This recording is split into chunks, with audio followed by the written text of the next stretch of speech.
So, hi everybody, my name is Eran Harel, and I'm Apps Platform Group Architect. This is my Twitter handle, so feel free to get in contact if you have any questions after this talk. I've been writing software professionally for about 19 years now, and I always loved solving scale issues. And over the years, I always wondered what's the important qualities of services that deal with high concurrency, high throughput, but still remain resilient and robust even when things start failing around them. Or put it in other words, I was looking for the patterns that help you build such services. And at some point, I stumbled across the Reactive Manifesto. So who is familiar with the Reactive Manifesto? Well, a few. Nice. So the Reactive Manifesto is a document that defines the core principles of reactive systems. And it was released at 2013. And the reason for publishing it was that application requirements have changed dramatically during these years. The runtime environment changed dramatically. Tighter SLAs were introduced, low latencies, higher throughput, high availability, linear scalability. And quite a few buzzwords, tools, and techniques emerged in the industry at that time by various organizations. And there was a need for a common vocabulary. So the Reactive Manifesto describes what reactive applications are and defines them through 4 high-level traits: responsiveness, resilience, elasticity, and message-driven architecture. And I know it all sounds like the usual bunch of buzzwords, so in this talk, I'll try to explain using my own words what these concepts mean and why they're so important. And I'll demonstrate how these concepts can be applied in real life. So, responsiveness is the cornerstone of usability. Responsiveness is what we're trying to achieve here, really. And it means that the system responds in a timely manner, if at all possible.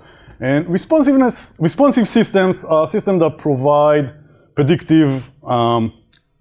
predictable bounds and reasonably short response times.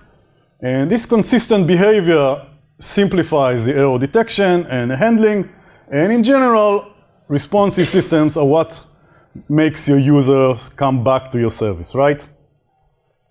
And in general, responsive systems, yeah. So to become responsive, a system needs to be both resilient and elastic. And resilience means that the system stays responsive even at the face of failure. And resilience is achieved by means of replication, which means having several copies of your components, basically, by means of isolation, which means decoupling between your components, between your senders and receivers, and using some sort of location transparency. And by delegation, which basically means letting other components handle tasks for us in an asynchronous fashion. And when we use these techniques, you get systems that are easier to understand, to extend, to test, and to evolve. And elasticity means that the system stays responsive under varying workloads, meaning your system scales up and down as the load on your system changes in order to meet the required throughput. Which in turn means you cannot have any contention points or centralized bottlenecks in your system. And the technique that we use in order to achieve resilience and elasticity is called message-driven architecture. It means that your system relies on asynchronous message passing. Messages are sent to location-transparent recipients somewhere out there. Recipients are basically handlers, which either react to incoming messages or remain idle, meaning we only consume resources when we're actually active. And this sort of design is what enables us to establish clear boundaries between the components and achieve loose coupling and location transparency we talked about earlier. And it also allows us to easily apply load balancing and flow of control, or put it in other words, it's a technique that we use in order to become both resilient and elastic. Now, large systems are composed of smaller ones, which means that in order to preserve the reactive qualities of our system, we must apply these principles in all layers of our architecture, everywhere. All right, so this is the end of the theoretical part.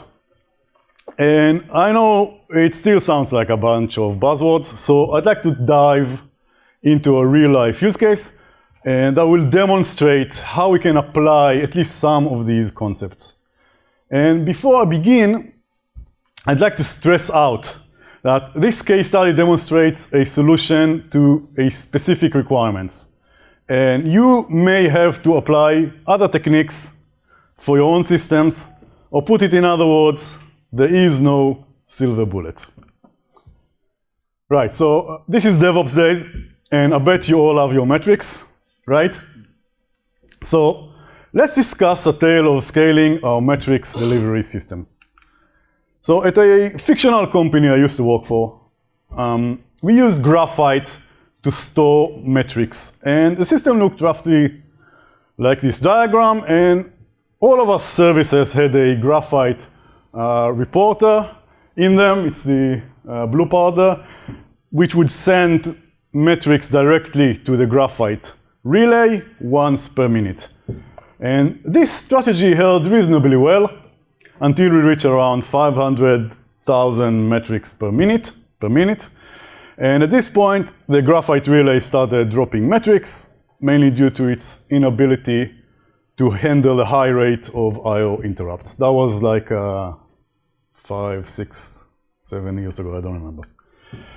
And someone quickly implemented a solution, introduced RabbitMQ and Logstash into the system, and the metrics reporter would then write to the Logstash agent running on localhost. Logstash published the metrics to RabbitMQ, and on the other end, Logstash consumed the metrics and published them to Graphite. And guess what? Logstash may work okay in pull mode, but it simply doesn't work that well in push mode. And it crashed at ridiculously low request rates. So, kids, don't do this at home. Seriously. All right, so at this point, I played with the idea of replacing that local Logstash agent with a service that I wrote myself. And the problem was that the Logstash consumer that we still had in the system was way too slow. And it caused RabbitMQ to hang due to the queue becoming too long, which stalled the metrics publisher, bringing the entire metrics delivery system to a halt. So sad. And before you say it, I do know that Kafka can solve some of these issues. And we have a Kafka committer here in the crowd, so I'm going to be very cautious. The problem with Kafka is that when you deal with metrics, is that freshness is actually more important than durability. And Kafka is tuned for throughput mainly, not for low latency. Plus Kafka-based solutions tend to be more expensive, at least in terms of hardware, networking, and storage. So instead of using a queuing system, I realized that what we need to do is to introduce a service that will sit on top of the Graphite relays and protect them from the roaring crowd, all trying to write masses of metrics into the system. And we call this service Gruffalo. And this solution scaled well, but the single carbon relay was still a bottleneck, and it was still a single point of failure. But luckily, now with Gruffalo in place, it's a lot easier to start implementing responsiveness features. So In the next iteration, we added several carbon relays, we replicated them, and Gruffalo performed client-side load balancing on top of the relays. Now, this greatly increased the carbon relays' capacity and availability, but we still discovered more and more interesting issues we had to take care of as the volume of metrics grew over time. Right, so before we go on, let's review what this module called Gruffalo is. So first of all, it's open source. The main role of Gruffalo is to protect Graphite, and it does so by utilizing several strategies. First strategy is batching. This is quite similar to the Kafka strategy of batching messages in order to increase the throughput. Gruffalo is built on top of Netty. Netty is a low-level message-driven networking library. It allows us to write network services and protocols that handle massive throughputs and very high concurrency levels. And one other role of Gruffalo was to replicate metrics between clusters, between regions. So the deployment of the Gruffalo service looks roughly like this. There are several decoupled, in each region there are multiple clients writing the metrics to the Gruffalo service once per minute. There are several decoupled instances of Gruffalo. Each can receive those metrics. Gruffalo batches the metrics and send batches to the carbon relay. And Gruffalo also replicates between the remote regions. Now, we have quite a few metric client types in our system, but for the most part, metric publishers send metrics to Graphite once per minute, and for each batch, they open a new connection to Graphite, write their metrics to one by one to the relay, and they flush immediately after each write. And when they're done, they close the connection. So the Graphite targets, or the Gruffalo service in this context, they don't have to maintain an open connection to all clients at all time, but they do have to deal with these unbatched flushes. Okay, so let's dive into how the Gruffalo service is designed. So the Gruffalo service is built on top of Netty, and Netty is basically an event loop with a pipeline of handlers, decoupled handlers. And our inbound pipeline looks roughly like this. The first handler is an idle state handler. Its role is to detect bogus or flaky clients and disconnect them to prevent connection leaks. Next handler cuts the metrics lines according to the protocol. Basically, this is done by a new line delimiter for the line protocol. And the next handler batches these line metric buffers. And the last handler is in charge of publishing these batches and by using the internal Graphite client. And the Graphite client is also Netty-based. And for each carbon relay, we have a pipeline that looks like so. The first handler is an idle state handler again. Its role is to detect when the target relays disconnect ungracefully.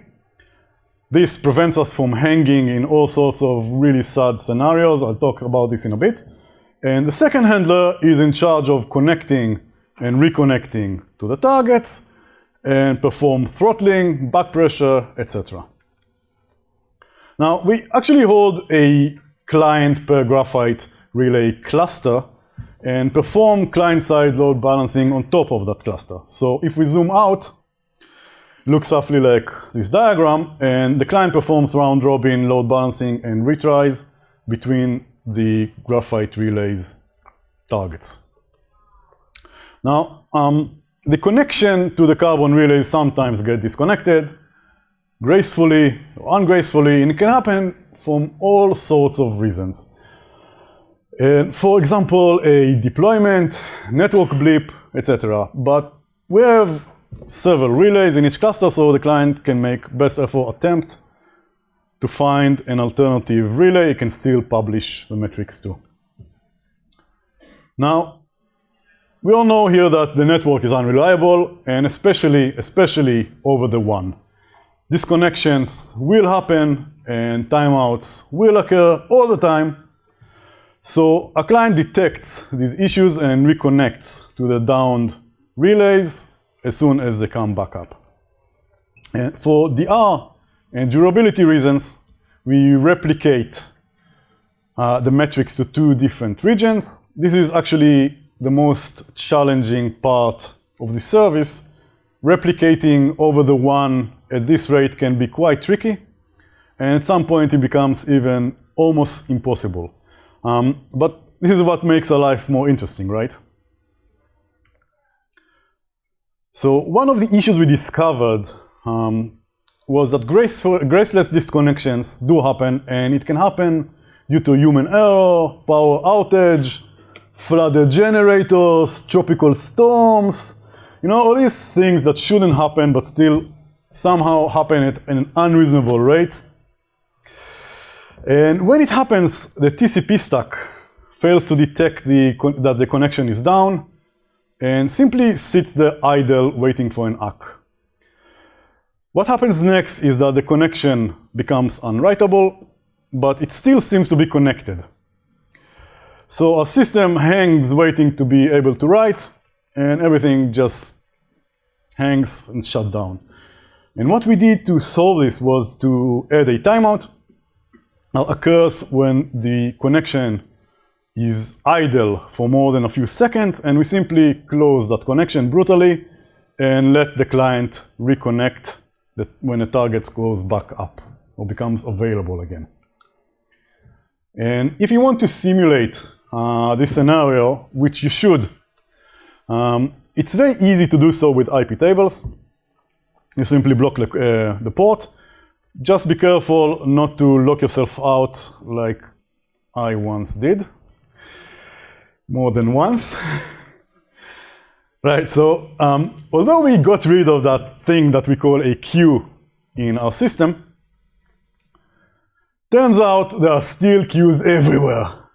There are queues in the network interface, there are backlog queues, there are queues in the netty event loop, there are for the inbound and outbound messages, there are queues in each and every device our messages go through in the network and outside the network.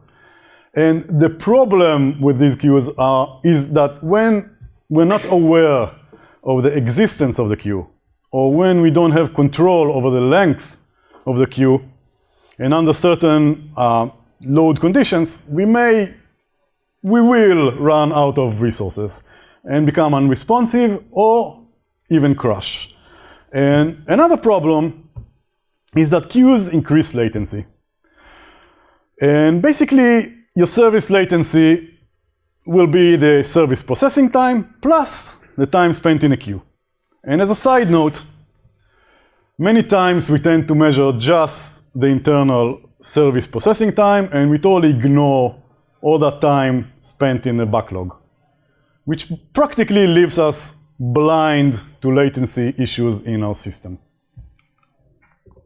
Luckily, there are several strategies we can implement in order to avoid that queue buildup. First strategy is called back pressure. It means signaling the clients that we are currently unable to handle their requests. Or put it in other words, push the clients back.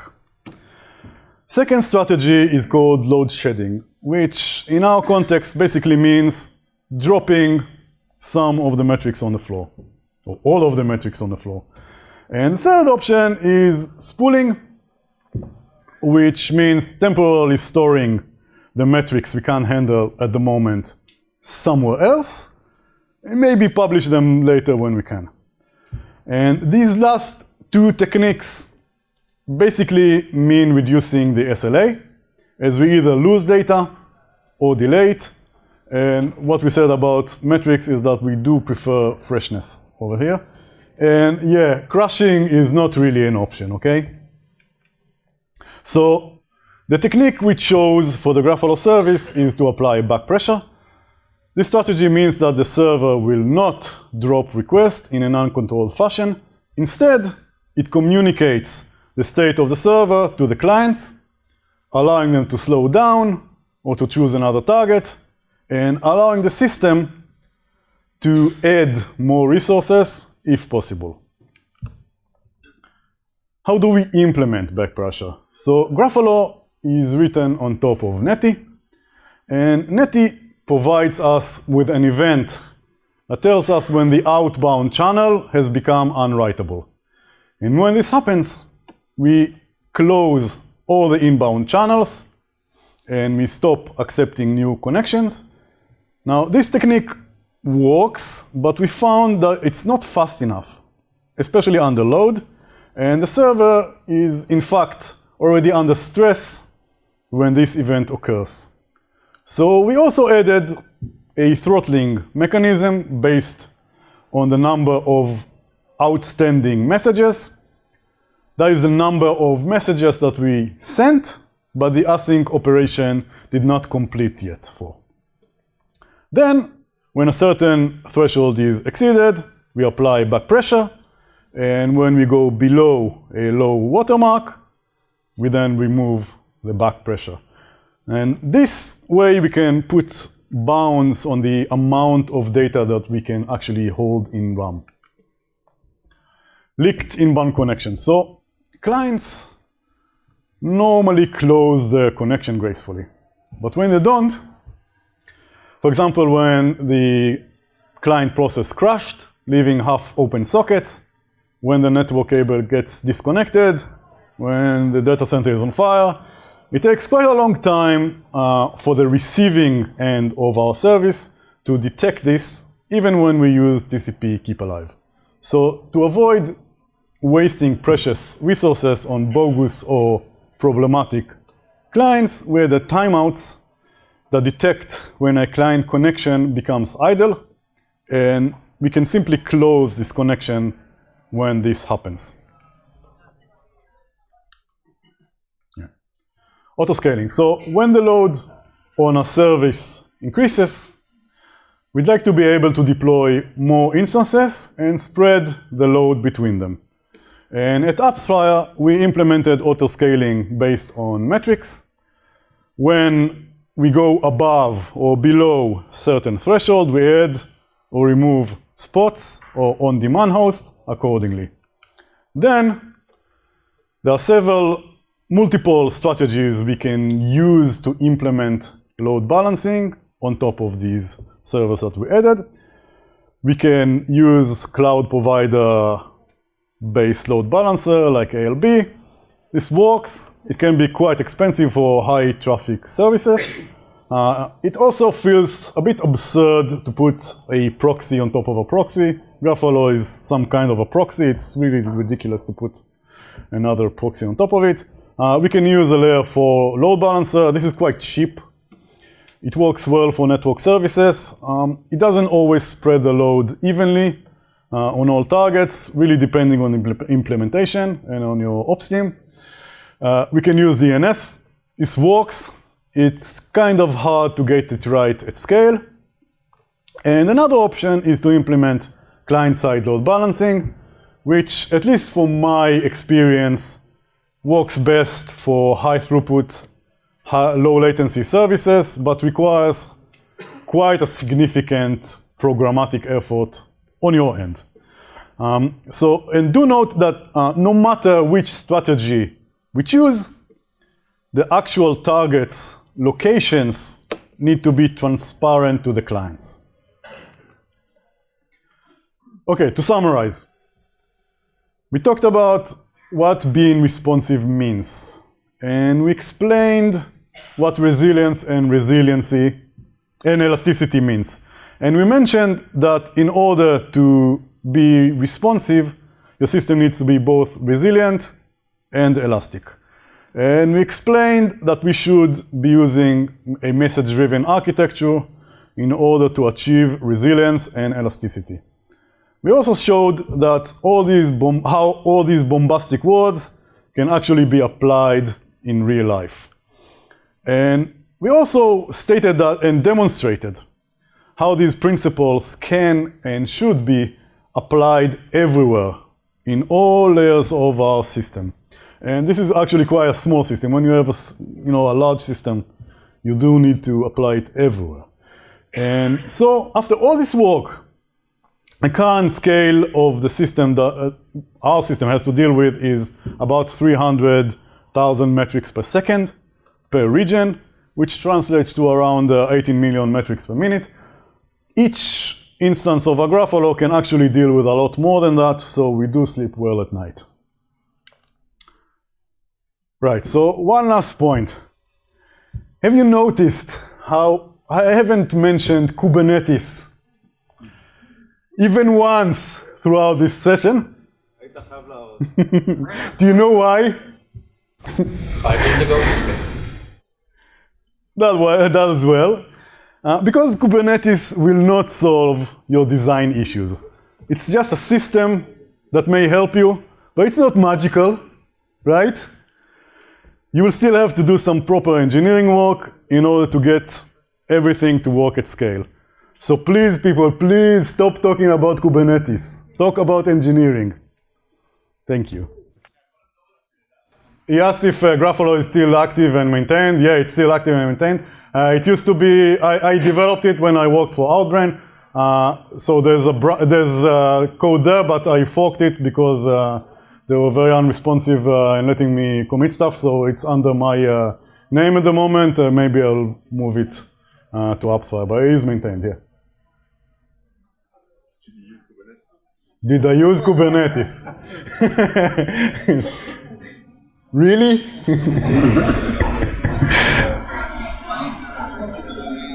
So with pushback to the client, if the client can't push data, what happens then? Like, is it the client's responsibility to store all the data again? If the clients, when they perform pushback, and suppose the client can't do anything. If it's a usual user, yeah, at least you get some indication that the system is under stress.